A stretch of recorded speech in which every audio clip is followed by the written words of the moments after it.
This episode of the CyberWire is made possible in part by Collide. Traditional security tools force you to treat your workforce like bad actors, but that's not the only option.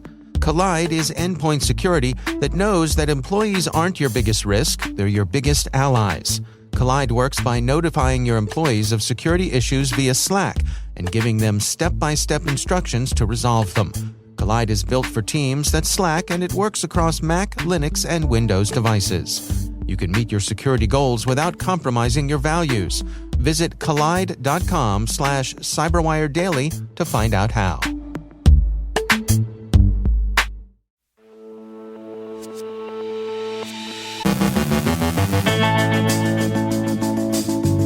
Meta employees and contractors compromised customer accounts. Nemesis Kitten is found in U.S. government networks. Unpatched Magento instances are hit with TrojanOrders. Emotet has returned after 3 quiet months. DDoS attacks in game servers by RapperBot. Carole Theriault looks at long-term lessons learned from the 2019 Capital One breach. FBI Cyber Division AD Bryan Vorndran updates us on cyber threats. And an alleged Zeus cybercrime boss has been arrested in Switzerland.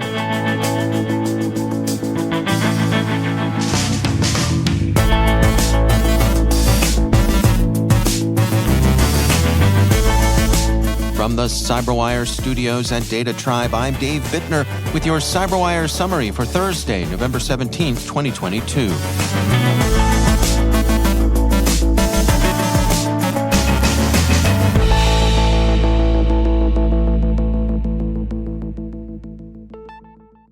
The Wall Street Journal this morning reported that Meta Platforms, parent company of Facebook, found that some employees and contractors were apparently involved in selling outsiders access to customer accounts. The journal says that Meta, in the course of an internal investigation, fired or disciplined more than 24 employees and contractors over the last year whom it accused of improperly taking over user accounts, in some cases allegedly for bribes. Some of the employees believed to have misbehaved had done so through the access they'd been granted to Meta's program, internally called Oops, used to help customers who are having trouble with their accounts, assisting them with forgotten passwords or account hijacking. In some cases, workers took thousands of dollars in bribes from outside threat actors to compromise the accounts. Oops is supposed to be limited to friends, family, business partners, and public figures, but as Meta's employee headcount has grown, so has Oops usage. Meta is working to rein in the use of Oops and its attendant abuse, but it's not an easy problem to overcome. It's an interesting case of the larger challenge of privilege abuse, and it will be interesting to see the steps Meta takes to bring the problem under control. CISA and the FBI released a joint cybersecurity advisory yesterday on Iranian government-sponsored APT actors compromising a federal network. The threat actor, Iran's Nemesis Kitten, exploited the well-known Log4Shell vulnerability to infiltrate a VMware Horizon server in February and move across the network. Bleeping Computer reports that the attackers deployed a cryptocurrency miner as well as reverse proxies on compromised servers to remain within the network. The Washington Post identified the affected agency as the U.S. Merit Systems Protection Board. Security Week notes that CISA and the FBI have published indicators of compromise to help potentially impacted organizations find infection with the mindset that there has already been a compromise. The agencies say in their advisory, all organizations with affected VMware systems that did not immediately apply available patches or workarounds should assume compromise and initiate threat hunting activities. If signs of compromise are found, connected systems should be investigated, and privileged accounts especially should be audited. At least 7 MageCart gangs are hitting vulnerable unpatched instances of Magento 2 and Adobe Commerce with TrojanOrders, researchers at Sansec report. The bogus orders are placed to establish persistence on the affected system. Once that's achieved, the criminals can execute further criminal actions, usually customer credential and pay card theft. This kind of exploitation had been difficult, but exploits have been traded in criminal-to-criminal markets and their prices have recently fallen from $20,000 to $30,000 to roughly $2,500, according to Bleeping Computer. The potential rewards are greater as well as the holiday season approaches. Sansec expects TrojanOrders to crest as the shopping season begins to peak with Black Friday at the end of next week. Patches are available for the vulnerabilities undergoing exploitation, but Sansec estimates that about a third of Magento and Adobe Commerce systems remain unpatched.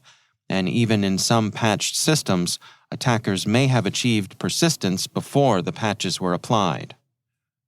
Proofpoint yesterday offered a look at the return of Emotet, whose major distributor, TA542, resurfaced this month after having been quiet since July. The botnet has been observed dropping iced ID, and researchers think Emotet is returning to its full functionality, acting as a delivery network for major malware families.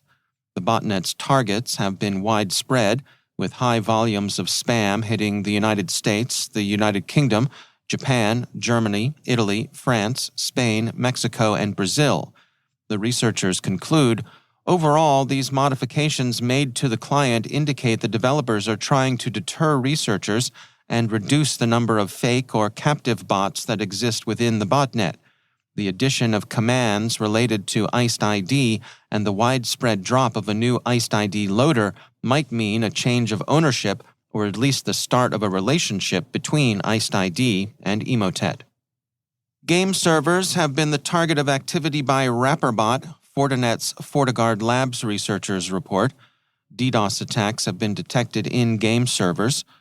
FortiGuard Labs researchers say RapperBot had been seen in campaigns earlier this year. There are signs that some Mirai source code is being reused. Bleeping Computer reports that Fortinet believes all RapperBot campaigns are done by the same threat actors, with newer variants sharing source code.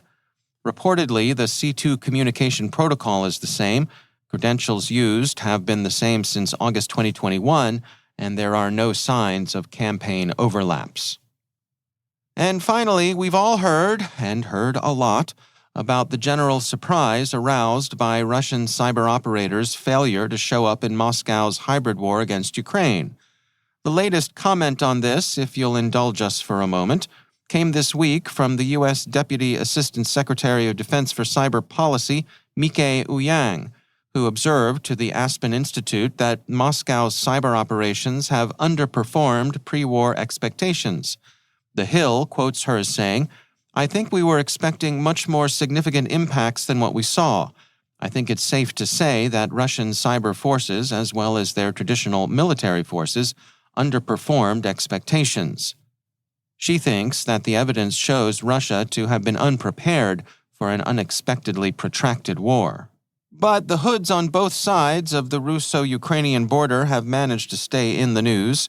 Krebs on Security reports that Vyacheslav Penchukov, who goes by the hacker names Tank and Aqua, a Ukrainian cybercriminal and sometime DJ, was taken into custody by Swiss police in Geneva. He now faces extradition to the United States. The charges he faces, according to the record, pertain to a wide-ranging racketeering enterprise and conspiracy who infected thousands of business computers with malicious software known as Zeus. He's been associated with the Russian cyber mob boss Yevgeny Mikhailich Bogachev, who's been wanted by the U.S. FBI since his indictment in 2012. Mr. Penchukov is alleged to have run the Ukrainian branch of Mr. Bogachev's Zeus operation. Mr. Penchukov is in custody, but Mr. Bogachev remains out there in the wild, last seen aboard his yacht in the Black Sea, rocking his tracksuit and holding some exotic cats.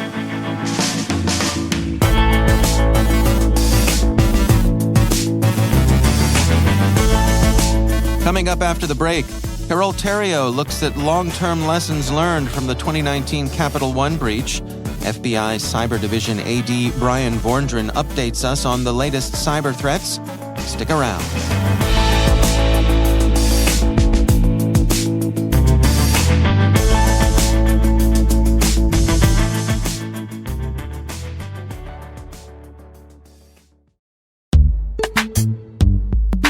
And now, a word from our sponsor, Axonius. Too many cybersecurity assets and SaaS apps, not enough visibility?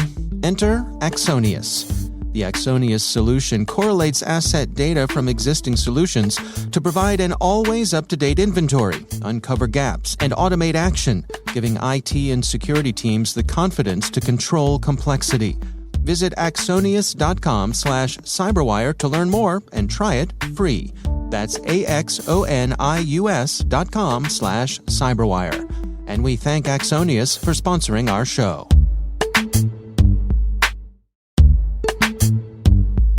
And now, a word from our sponsor, Recorded Future.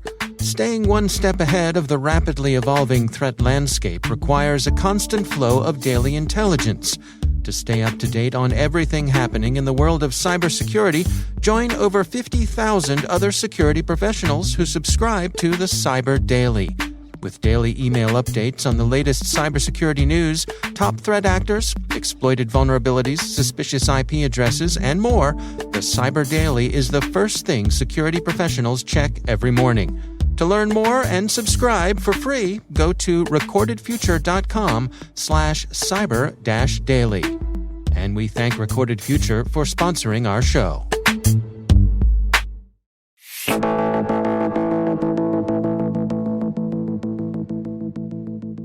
Our UK correspondent Carole Theriault returns with a look at the long-term lessons learned from the 2019 Capital One breach. She files this report. So back in 2019, Capital One told the world that someone gained unauthorized access and stole files containing the personally identifiable information of customers and credit card applicants. And this data was a treasure trove. It included payment history, contact info, credit scores, and social security numbers. Now, Capital One said it immediately fixed the issue and alerted the FBI, but it was still one of the largest financial data breaches to date. I mean, it reportedly affected more than 100 million customers in the US and Canada. And it was an anonymous email sent to Capital One that fueled the FBI's investigation in July 2019, and it led to the arrest of Paige A. Thompson, a 36-year-old Amazon tech worker. And just this past June, a jury in the U.S. District Court of Seattle found Thompson guilty of wire fraud, 5 counts of unauthorized access to a protected computer, and damaging a protected computer. Now, according to the DOJ press release, quote, using Thompson's own words and texts and online chats, prosecutors showed how Thompson used a tool she built to scan Amazon Web Service accounts to look for misconfigured accounts. She then used those misconfigured accounts to hack in and download the data of more than 30 entities, including Capital One Bank.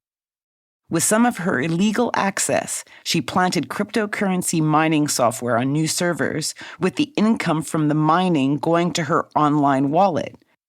Thompson spent hundreds of hours advancing her scheme and bragged about her illegal conduct to others via online and text forums, unquote. So, did you see that? It's not like she's some mastermind genius. She went around scouring, looking for misconfigured AWS servers. And just look at the damage she caused. 100 million people affected. We're talking stolen credit card details, social insurance numbers, a bunch of private information that you don't change very often, if at all, in your lifetime. And with an end goal of getting some secret crypto mining thing going. So what can we take away? What can we learn from this? Is to make sure that our configurations are set the way we want them to be. Think about all the myriad of software that you're running at home or at work. Like every time there's an upgrade, configuration options might change or be added. And they may just set those to a default setting, expecting you to review it. Well, maybe meet that expectation, because in the end, whilst Capital One was hurt, the company was fined $80 million and settled customer lawsuits for $190 million. The people whose information has been stolen are the ones that really pay the price. So that is today's takeaway. Review your configuration settings and make sure only authorized people can access your data treasure troves. This was Carole Theriault for the CyberWire.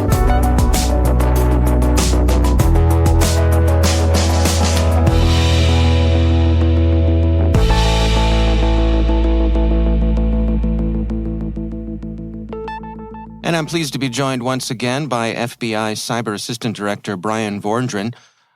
Director Vorndran, welcome back. I want to touch base with you today on some of the threats that you all are tracking, particularly the cyber criminal threats. What do you have to share with us today? Thanks, Dave. It's good to be here with you.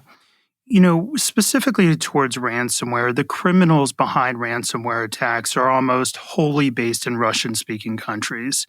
And it's important to know that they operate as organized crime syndicates, similar to what we would have thought of as traditional organized crime elements.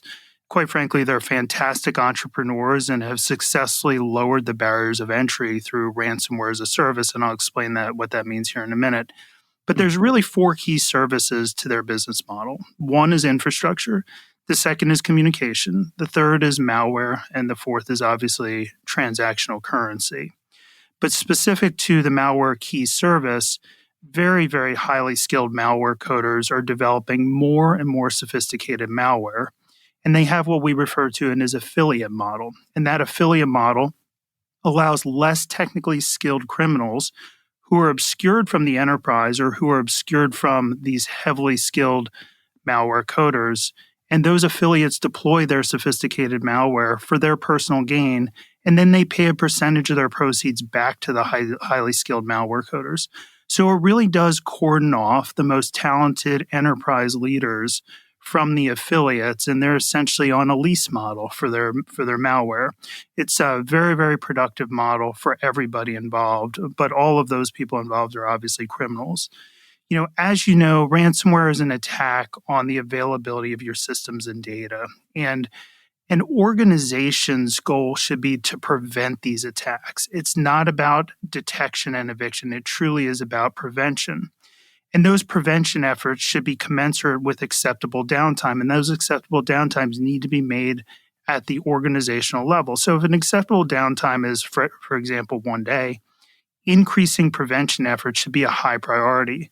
Without taking those effective steps in advance of a breach, an organization can find themselves obviously wholly reliant on the honesty and the integrity of criminals to get their data back or to get their systems decrypted. It's also highly predictable that ransomware actors will eventually move towards multilingual ransomware as a service software platforms. So if you think about it, you know, they've obviously scaled their model in terms of Russian-speaking countries. But there's other talent globally, and a natural endeavor for them would be to scale into multilingual platforms to leverage other countries and the criminals in other countries. But I do think, Dave, it's really important to talk about target identification. And ransomware actors evaluate really three key things. First, who is easily targetable. Second, who is likely to pay based on brand damage. And finally, who will pay the most. So let's put this in industry standard terms. Who doesn't have good net defense, who has a high willingness to pay, and who will suffer the most economic impact from the encryption of key systems. You know, ransomware attacks are increasingly coupled with data theft, and this is a very normal and present trend right now. We refer to that as a double extortion model, or data theft and harassment of the victims and company officials, which we would call triple extortion. So I'll go a little bit deeper on those. So double extortion would mean that a ransomware actor encrypts your system and also steals the data and threatens to release it publicly. A triple extortion model would be, again, encrypts your data, steals your data, and then attacks your systems through a DDoS attack or makes harassing phone calls to employees, executives, customers, or family members. And those are becoming more and more prevalent. And I just want to touch on one other note before we round out this question. When companies choose to pay to prevent the leak of data, it's important that those companies understand that they're paying to prevent the leak of data right now, and they should undoubtedly expect to be extorted again in the future to prevent another release of data. So I appreciate the question. It's obviously a very important topic to us.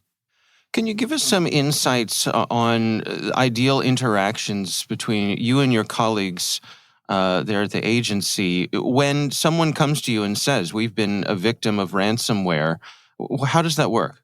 Dave, it's a great question. And when we talk about this, we really split the relationship building into 3 phases.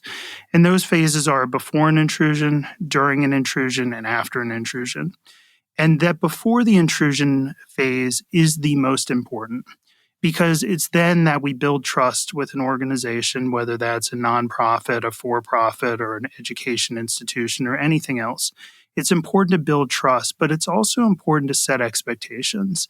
And by setting expectations, I do not mean what does the FBI need. I actually mean just the opposite. The company often wonders, what can the FBI do? What can the FBI not do? What should the company do? What should the company not do? How does the company want the FBI to engage with them during a moment of intrusion? For example, do they want the FBI to engage through a natural trust-based relationship that's already in place, or do they want us to engage through their retained counsel during an intrusion? But that before intrusion phase of relationship building is so important. And it's been my experience that when engagement during intrusions don't go well between the FBI or a company or the company and the FBI, it's likely because we haven't spent enough time together before the intrusion.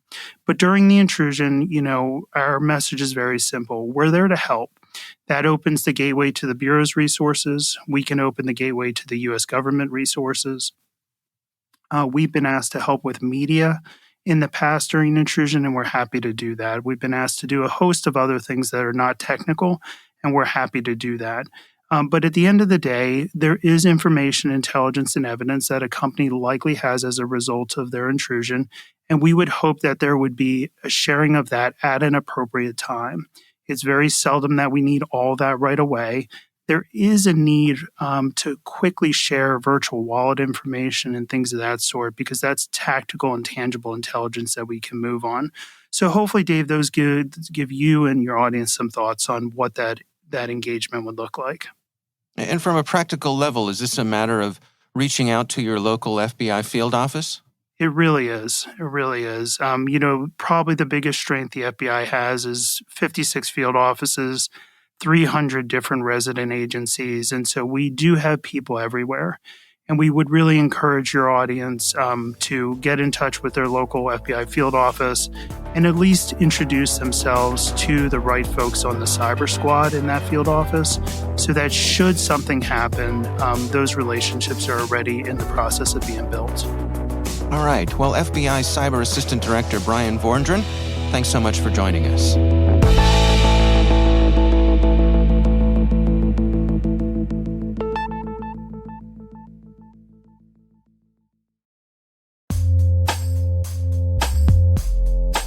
Developers are responsible for more than ever these days, not just the code they write, but also the containers and cloud infrastructure their apps run on, and the need to do it all without slowing down. That's where Snyk comes in. Snyk is a frictionless security platform that meets developers where they are, finding and fixing vulnerabilities right from the CLI, IDEs, repos, and pipelines. And Snyk integrates seamlessly with AWS offerings like Code Pipeline, EKS, ECR, and more. Deploy on AWS, secure with Snyk. Learn more at snyk.co/cyberwire. That's snyk.co/cyberwire.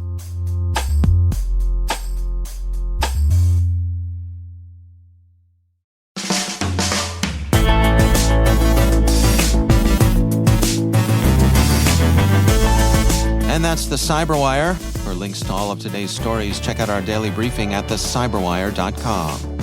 The CyberWire podcast is a production of N2K Networks, proudly produced in Maryland out of the startup studios of Data Tribe, where they're co-building the next generation of cybersecurity teams and technologies. Our amazing CyberWire team is Elliot Peltzman, Trey Hester, Brandon Karp, Eliana White, Guru Prakash, Liz Irvin, Rachel Gelfand, Tim Nodar, Joe Kerrigan, Carole Theriault, Maria Vermatsis, Ben Yellen, Nick Valecki, Gina Johnson, Bennett Moe, Catherine Murphy, Janine Daly, Chris Russell, John Petrick, Jennifer Iben, Rick Howard, Peter Kilpie, Simone Petrella, and I'm Dave Bittner. Thanks for listening. We'll see you all back here tomorrow.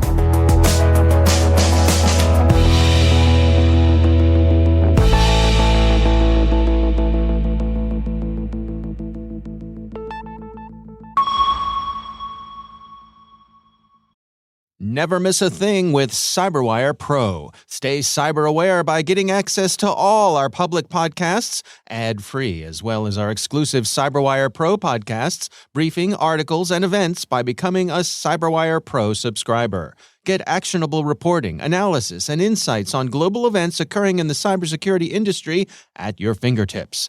Visit thecyberwire.com/pro to subscribe today.